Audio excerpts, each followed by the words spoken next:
العيد اجى عليا ولا عملت لحمه ولا عملت اي ولا اشتريت لحمه اصلا في البيت. طبعا بعت اشتريت لحمه عشان اعمل تشويحه العيد اللي انا نفسي فيها وهموت واعملها. عارفين يعني ايه تشويحه العيد؟ هموت كده واعملها. طبعا نزلنا اللحمه تتشوح كده وتشرب ميتها كده. قلت للجزار هاتهالي لحمه متقطعه. بصوا تيجي متقطعه كده. انا ماليش فيه انا لازم اذوق النفس بتاع العيد ده. طبعا عملنا بصل، قطعنا بصل قد ايه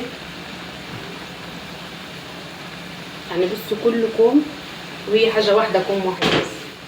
عارفين ايه هي؟ تقطيع البصل. يعني اني روحي بتروح لما باجي اقطع بصل عايزه افرمه في الكبه، بس البصل ده ما بيتفرمش في الكبه يا حبايبي. ليه بقى؟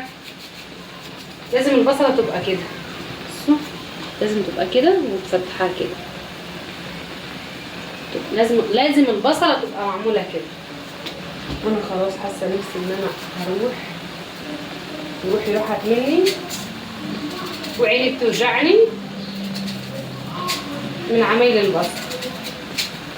هنقطع البصل ونرجع لكم تاني مع التشويحه القمر دي. بنشوحها بميه، بنشوحها كده الاول تشرب الميه اللي فيها وبعد كده بننزل عليها بالبصل. ثواني على الجنبين.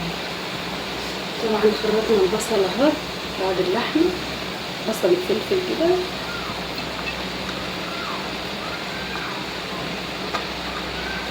نزيد عليهم ونسيب الطماطم لما البصل يتشوح شويه مع البتاع.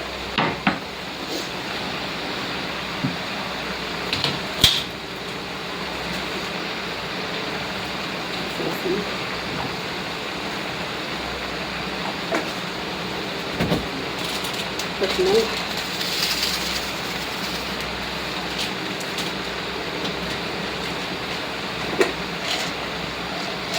حبهان. اديله ادي نقلب يا جماعه.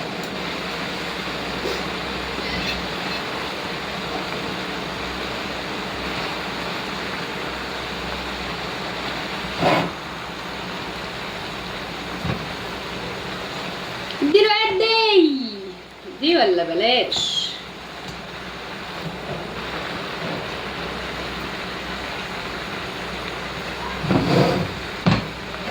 سيبها شويه.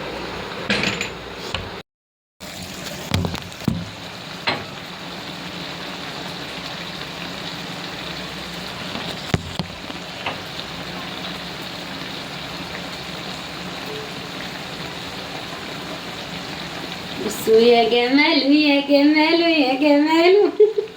بصوا عملناها ببصل. بصوا الجمال، بصوا الجمال والرجه والعسل. بصوا بسم الله ما شاء الله على الريحه. والحبهان بيخلي ليها نشخه كده وريحه. بصوا الرجال انا بحبها بالرباب الصراحه. انا كده باكل سلية العيد. انا كده باكل سلية العيد.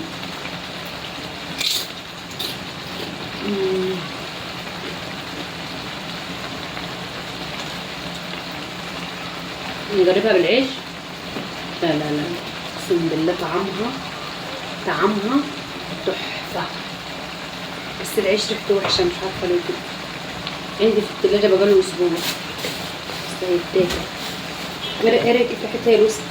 ريحتها ريحتها ايوه